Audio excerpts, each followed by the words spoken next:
The Bank of America's gleaming skyscrapers dominate Charlotte's skyline.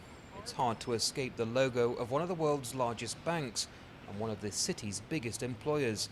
Around 15,000 people work at the corporate headquarters, but these are uncertain times for employees here and globally.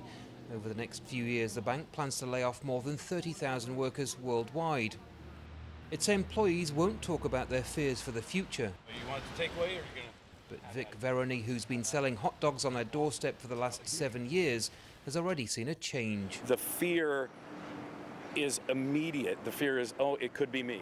If one of these banks went away, that's 60, 70,000 people downtown alone gone and on the street. And I know it scares me to death. It's hard enough as it is. The Bank of America's stock value has halved this year alone. It was hard hit by the housing market collapse, and there's now a plan to save $5 billion a year. Some analysts predict that eventually 90,000 jobs could be lost.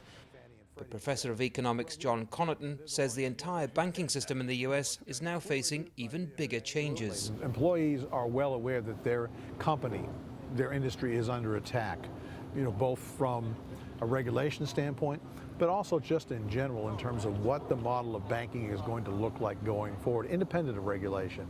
And so everything is in play, and how banks make a choice to navigate this over the next several years have a big impact on who gets employed, how many people are employed, where they're employed, and what it is they do for the company. Economists will tell you then that Charlotte's banking system is in a state of transition. But in real terms, that means real people are losing their jobs. And the unemployment rate here is already above the national average. And many people are now looking for someone to blame.